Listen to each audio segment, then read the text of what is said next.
I'm not a lawyer, but let's get into the day 2 recap of Florida versus Alicia Andrews. And the day started off kind of spicy.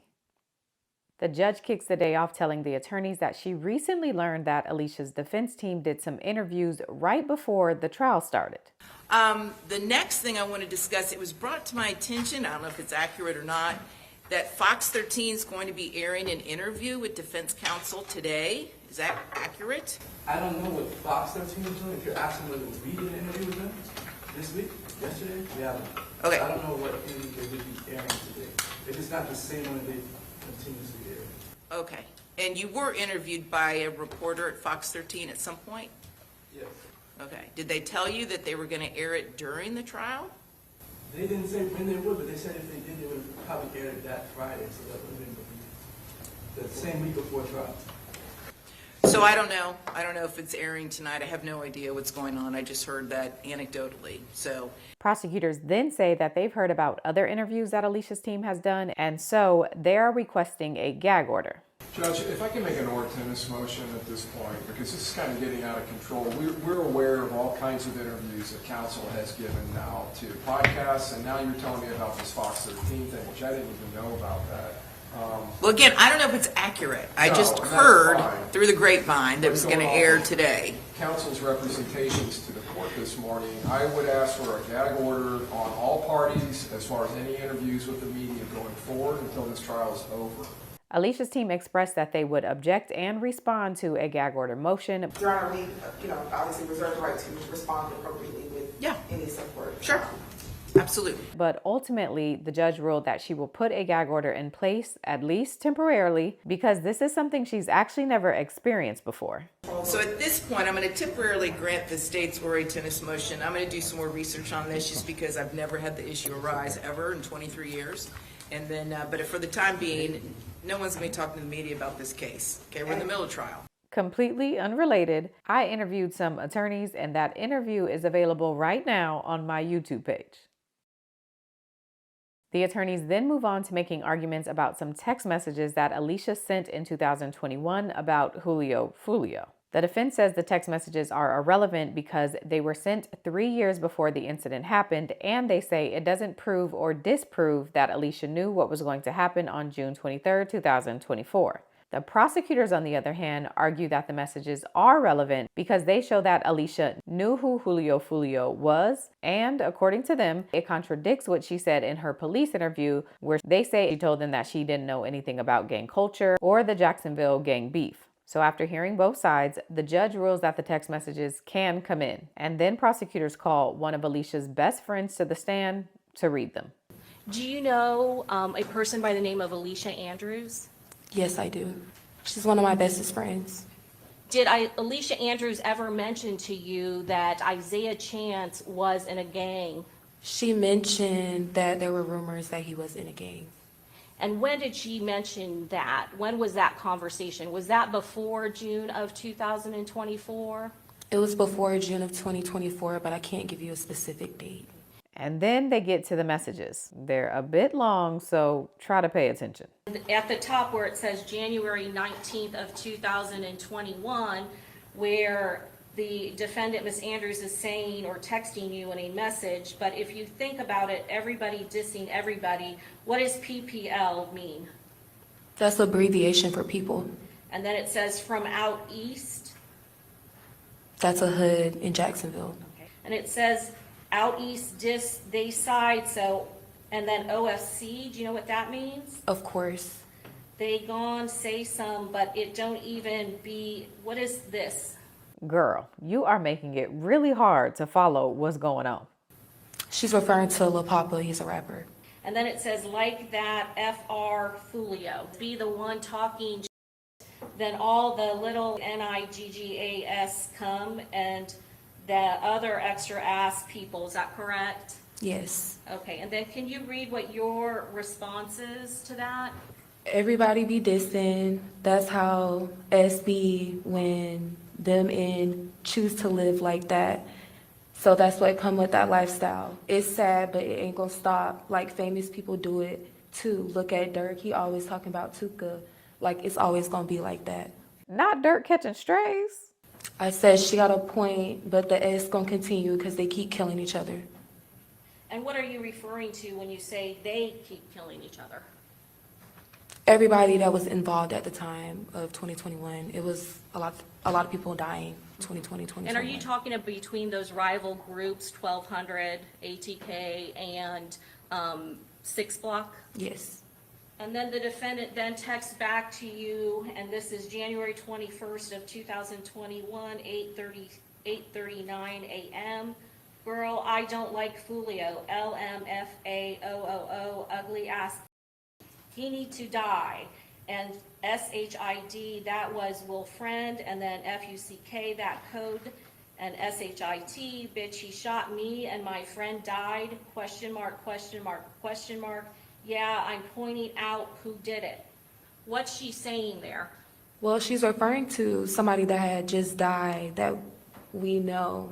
In this So, gang war? yeah, we're basically just gossiping. Okay, 'Cause I you see, we're understand talking that, about the but city who was girls. it in this gang war that she personally knows?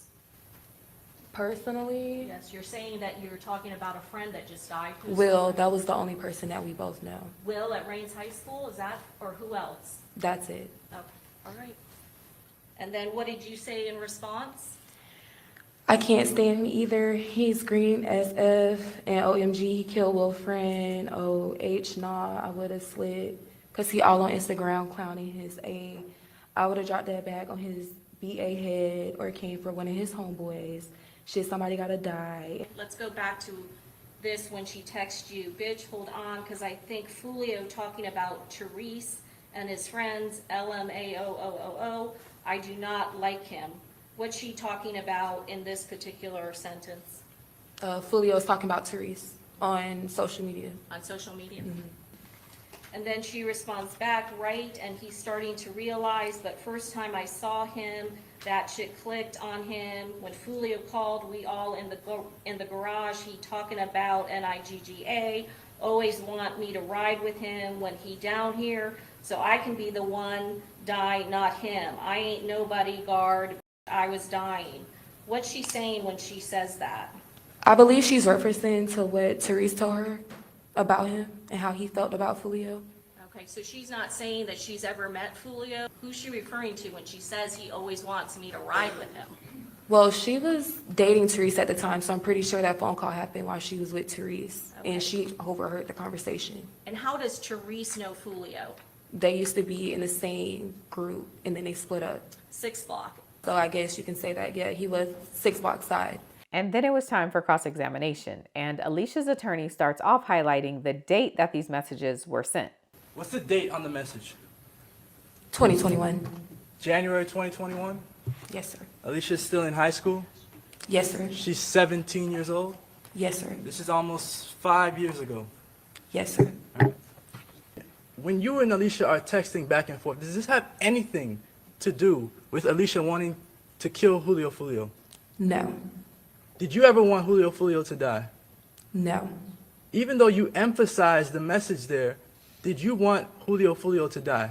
No. Are you and Alicia Andrews gossiping about what's going on in Jacksonville Yes, we are. with all these different people, whether it be Therese, whether it be Fulio, whether it be this group or this neighborhood? Is that gossip? It is gossip. All right. Alicia Andrews ever told you she was planning on killing Julio Fulio? No. Did Alicia Andrews ever tell you that her boyfriend was planning on killing Julio Fulio? No. Or that any gang, are you in a gang? No, sir. Is Alicia Andrews in a gang? No, she is not. The next witness was a crime scene technician, and in addition to testifying about all of the shell casings that were found in the parking lot, in hotel rooms, in cars, and everywhere else you can imagine, he also testified about some of the video surveillance that was obtained and that led to identifying the cars of interest. Was this car, did it become a car of interest in the investigation? Yes. Okay. Were you all able to identify the make and model? Yes. Okay, and what was it? Chevrolet Impala. And what part of the complex is shown here? That's the front entrance portico area. Now, that car, that Chevy Cruze, was that identified as a suspect vehicle? Yes, it was. Law enforcement was able to get video from the Home to Suites hotel, but they also got surveillance video from a Tesla that was parked in the parking lot. Because if you didn't know, Teslas apparently have cameras on all four sides and can therefore record everything going on around it. So this camera here, this is not part of the home to suite security system? No, sir. Is that from the Tesla? Yes, sir. And is that the Chevy Cruze? Yes, sir. And do we see people running past the front of the Tesla? Yes, sir. Is that the rear of the Tesla? That is the rear of the Tesla. Is this the side of the Tesla? That would be the passenger side of the Tesla. Okay. Is this again the Tesla camera? Yes, it is. And it's picking up, is that the Dodge Charger fleeing? Yes, sir. And now do we see the pistol shooter running by? Yes, sir. And now the person with the mask on? That's correct. And is that a camera that appears to be on the west side of the Tesla? Yes, that's the driver's side. Okay. And are all the individuals running back to the area where we previously saw what appeared to be the Impala backing into a parking spot? Yes, sir, they are. The crime scene tech testified that after identifying the cars of interest from the videos, they were able to put their tag numbers in a system that then alerted them anytime those tag numbers were caught on a license plate reader around the city. Were you then alerted to license plate readings of the vehicle on the 23rd of June traveling across I-4? Yes. Who was the person that you determined to be that the Impala was registered to? The vehicle was registered to Damalie Lyle. Did your investigation later determine that to be the mother of Sean Gathright? Yes, sir. After learning that the vehicle was registered to Sean Gathright's mother, law enforcement does some further investigation and learns that the house the car was parked at belonged to Sean Gathright's grandmother. So they head out to her house to interview her, and when they arrive, they discover she has a security system that has cameras.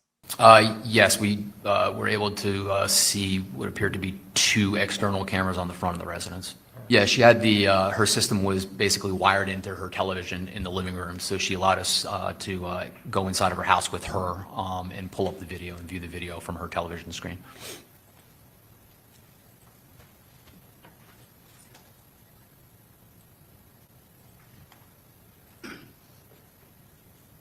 Detective, did Mr. Gathright remove just a couple of items or several items from the car? Several items.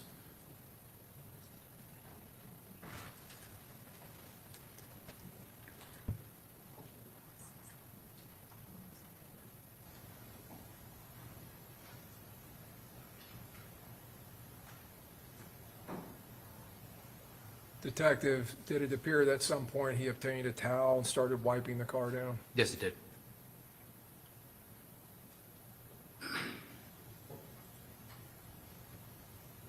Did it appear that he removed some clothes from the back seat earlier? From the trunk and the back seat, I believe there was clothing and a mixture of bags.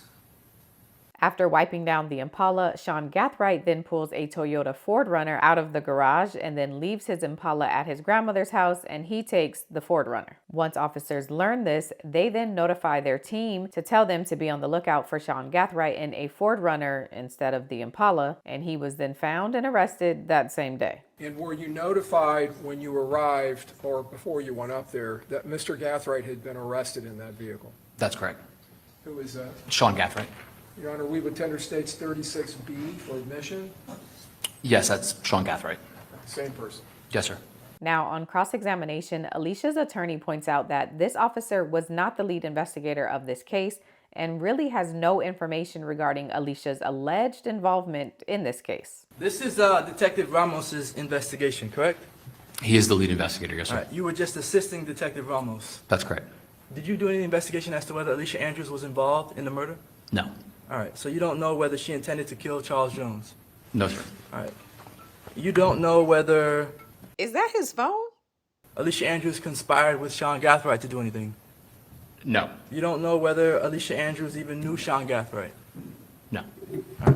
The next witness was the Uber driver who drove Alicia, Isaiah Chance, and Rashad Murphy back to Jacksonville from Tampa, Florida. Specifically on June 23rd of 2024, did you accept a ride for a departure from the Tampa area? Yes. How long of a drive was that? It was about 3 hours. Did you see that information before you accepted that drive? Yes. How many total people were inside of the vehicle that you took back to Jacksonville? 3 people. When you rode back to Jacksonville with them, did anything unusual happen on the drive back? No, they were chilling. They were doing what? They were just relaxing. The Uber driver says that the front passenger fell asleep during the ride and the 2 back passengers, which were Alicia and Isaiah, were on their phones the whole car ride. Cross-examination for this witness is not very long, and the biggest takeaway is that the driver says yes, they had bags with them, but he says he didn't know what was in them, and no one in the car said or did anything that would lead him to believe they were involved in a murder. And so when you drove up from Tampa to Jacksonville, with these individuals in the car, did any of them give you any indication that a murder had occurred? No. All right, no further questions. And now the next witness was Sean Gathwright's grandmother. She testifies that police came to her house on June 26, 2024, but 3 days prior to that, June 23, 2024, is when Isaiah came by her house and left his Impala and then took the Ford Runner. In case you're trying to remember the timeline, Julio Fulio's life was taken during the early morning hours of June 23rd, around 4 a.m. The Uber ride Alicia, Isaiah, and Rashad took was later that afternoon, around 3 p.m. on the 23rd. And so based on what Grandma is saying, Sean Gathwright must have also left that same day and at some point came to her house. And at some point while he was visiting you on June 23rd of 2024, did he change vehicles? Did he leave the black car in your driveway or leave it at your house and switch to the tan SUV in the car, or I'm sorry, in your garage?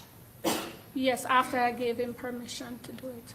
Did you see him unload that black car and take some bags and put it into the tan SUV? Yes, Did you ever look inside those bags? yes. One of the bags had a camera, because we were talking about the camera, his photography that he was doing. And when he came outside, he said to me, "This is the camera." And when I looked at it, it was one of those professional camera, big one that professional photographer use. Did you see your grandson wiping down the entire car with a cloth? No, Okay. So you obviously weren't out in the garage? no, I was there. What happened, when he had loaded the car, the SUV, and I said to him, "Did you take everything out?" He said, "Yes." I said, "Make sure, don't leave anything that you need, and make sure the car is clean." He looked at me and he smiled. Okay. So he went back into the car, and I said to him, "Do you have your charger?" He said yes. And I did that purposely because they always buy fast food, eat it in the car, leave the wrapping and the container. Okay, Granny. Had you ever said anything different to law enforcement with regards to whether or not you actually looked into the bags? No, no, I don't remember. And of course, you love your grandson, Sean Gathwright, is that correct, ma'am? Yes, I do. On cross-examination, Granny says she did let the officers in her house to view the security cameras, but she never told them that they could download it. All right, and you allowed them to view the surveillance footage? I allowed them to view it, but then I realized that they downloaded the footage and I did not give permission to download. I gave them permission to view because it was just a normal visit and there was nothing on there. She also says the reason Sean took the Ford Runner and left his car at her house was because he needed more space for his power washing business. When Sean came to the house, did he tell you why he was switching cars? We were in conversation, and when I asked him about the power washing business, because I know he started that business a year before, and I asked him, "How is it doing?" And he said to me, "It's doing okay." And then he said, "Grandma, can I borrow the SUV so I can put the equipment in there, because it's difficult to get it in and out of the car?" And then he said to me, "It's totally up to you, Grandma." And I said, "It's okay." Do you know who Alicia Andrews is? No. She's not one of Sean's friends, right? I don't know her, never seen that name before, never see her before. All right, that's day 2. Day 3 is up next, and it was a short day, so hopefully I can have it up quick. We'll see.